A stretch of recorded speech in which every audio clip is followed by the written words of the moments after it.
Muy bien. Hablamos de la cultura, del origen de las culturas peruanas o formación de las culturas peruanas. En esta formación de la cultura peruana vamos a hablar la teoría imigracionista, autoctonista, la teoría aloctonista y la teoría holoctonista y tal vez la teoría hologenista, ¿no? En ese sentido, ya holoctonista, vamos a ver cómo se van presentando algunas teorías, ¿no? La primera teoría sostenida, ¿ya? Imigracionista por el, digamos, arqueólogo, conocido también como el pionero de la arqueología peruana, Max Uhle, él va a tener ciertos aportes para decir que las culturas antiguas como los mayas, los aztecas, fueron los que influenciaron en las culturas antiguas de Chimú, Nazca, ¿no? Entonces esas culturas no es propio de Perú, sino han inmigrado de otros lugares, por lo tanto han influenciado. Y las pruebas que se presentan es por su cerámica, ¿no? Por la forma de cómo se han encontrado en los mayas, siendo que los mayas son más antiguos y también hemos encontrado en la cultura chimú, entonces, por lo tanto, los mayas han influenciado. También por los vocablos, tal vez que también se han encontrado en las culturas antiguas, como la de Chepén, la Mayeque, entonces se han encontrado, ¿no?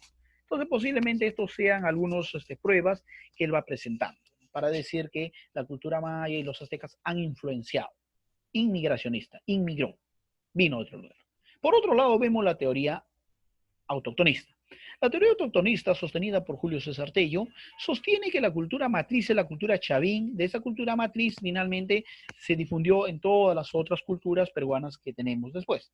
Por lo tanto, esta cultura chavín tuvo algunas influencias de las tribus de los arawaks, de la cultura amazónica, pero la cultura chavín es la que finalmente es la madre de todos y de las cuales ha podido, digamos, influenciar, como repito. Las pruebas que presentan es porque, digamos, los animales que se encuentran en las selvas amazónicas, esas se han podido ver retratadas en las cerámicas de Chavín.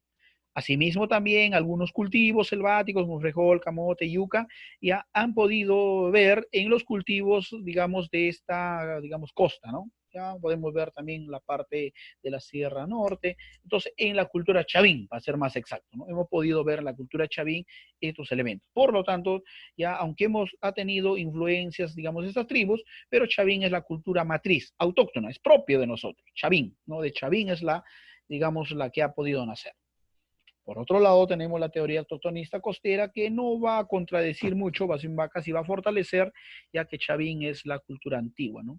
Claro que dando algunos elementos para decirnos que entre los ríos Chicama y Virú, ahí es donde se ubica la primera cultura, y que de ahí han podido, digamos, hasta la cultura costera, ¿ya? De ahí ha podido fortalecerse, finalmente ha salido, ¿no? Chimú de esta influencia. O sea, quiere decir que de esta influencia del Valle Chicama, de ahí más bien ha influenciado en Chimú, es lo que presenta él, ¿no? ¿Ya? Por otro lado tenemos la teoría aloctonista. La teoría aloctonista él presenta de la siguiente manera. Federico Kaufmann dice, ¿no?, que la cultura valdivia del Ecuador es la que influenció en la cultura azteca y posteriormente influenció en la cultura chavín. Entonces el origen está en la cultura valdivia que se encuentra en Ecuador. ¿Cuáles son, digamos, las pruebas que se dieron? Es porque se han encontrado elementos como cerámicas de hace 3.500 años antes de Cristo, por lo tanto son muy antiguos, según la arqueología, por lo tanto eso debe ser la cultura matriz y de ahí han evolucionado todas las demás culturas, ¿no? Por otro lado tenemos la teoría hologenista.